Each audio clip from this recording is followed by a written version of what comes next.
Student, I am your Hindi teacher Neetu Negi.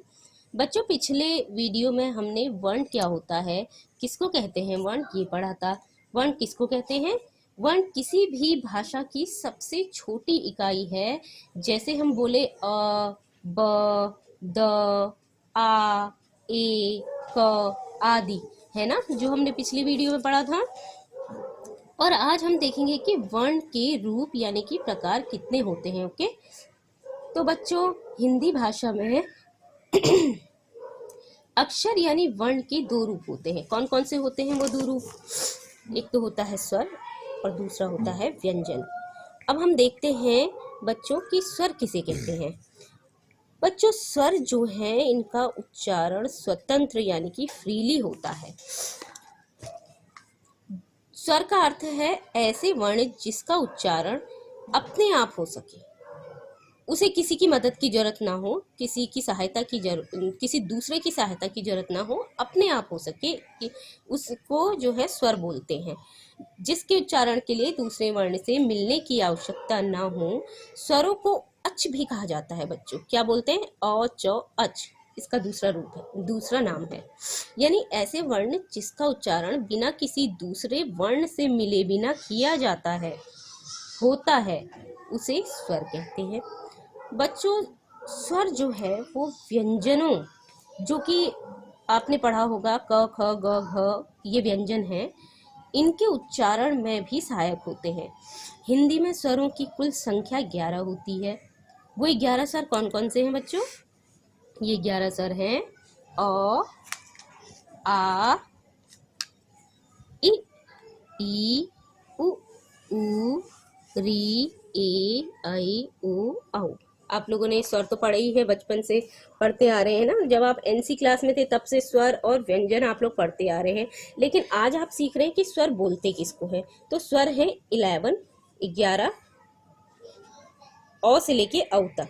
Okay बच्चों, स्वरों में जो आप अंक अह और अ, जिसमें चंद्र बिंदु लगा हुआ होता है, उसको अ वर्ण के ये भी वर्ण के अंतर्गत आते हैं। ओके,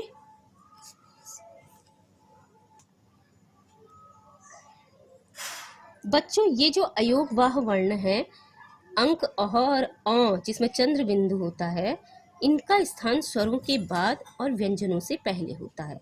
ओके, अब हम अयोगवाह में अंक की बात करते हैं। ये है अयोगवाह शब्द, अंक अ और अह। अयोगवाह में अब हम सबसे पहले बात करते हैं अंक की।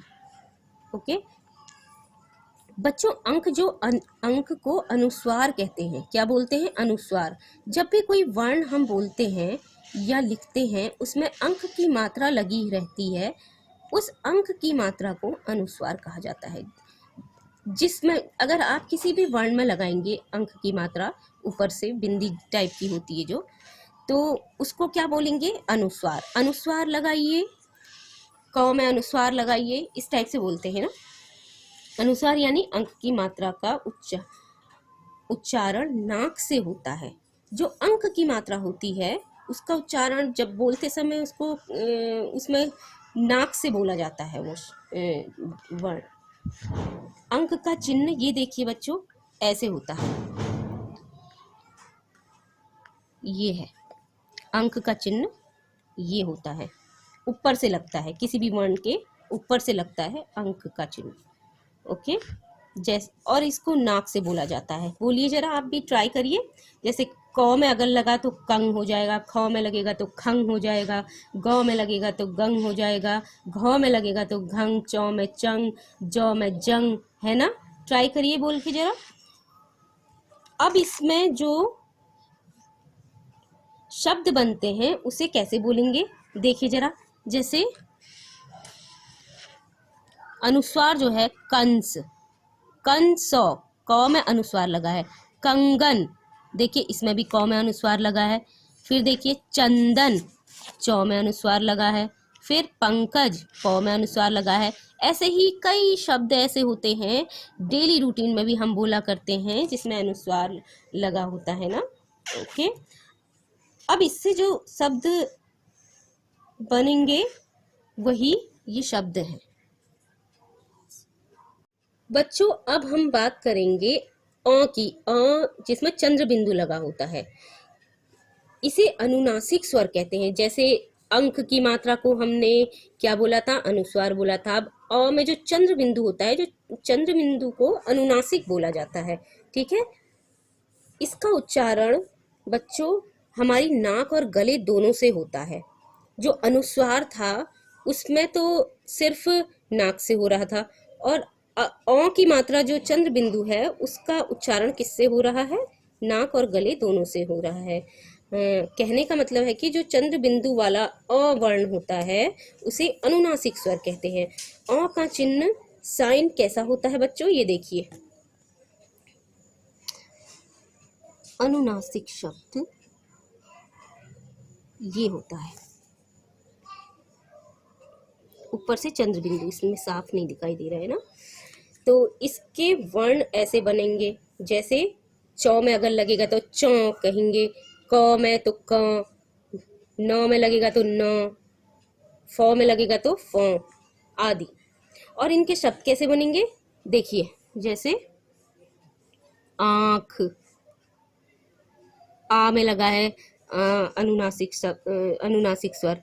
आंगन, हंसना, कांटा, चांद आदि। देखिए इसमें आ में लगा है, हंसना में ह में लगा है, कांटा में का में लगा है, चांद में चौ में लगा है अनुनासिक स्वर। ओके, इन सब शब्दों को शब्दों में जो चंद्र बिंदु लगा है उसे क्या कहेंगे हम, अनुनासिक शब्द स्वर कहेंगे। ओके,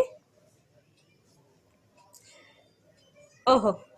अब फिर आते हैं, तो बच्चों अब इसके बाद हम नेक्स्ट अयोगवाह स्वर को स्वर है अह। बच्चों अह को विसर्ग कहते हैं। इसका प्रयोग व्यंजन के बाद किया जाता है। इसको बोलने में देखिए ह का मेल हो रहा है ना, अह इसका उच्चारण ह की तरह होता है।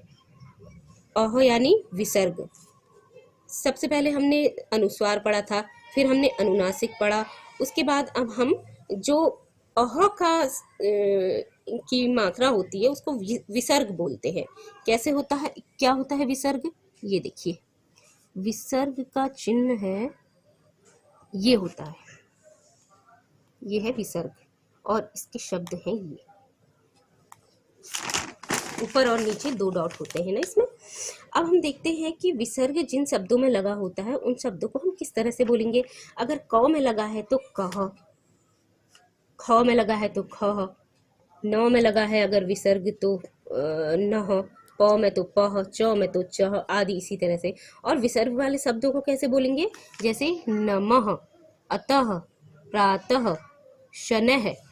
म में लगा है देखिए विसर्ग, त में लगा विसर्ग, प्रातः में तह, त में लगा है शन, शनय में न में लगा है तो शनह हो गया। इसी तरह तरीके से और बोलेंगे अह आएगा उसके पीछे से। ओके,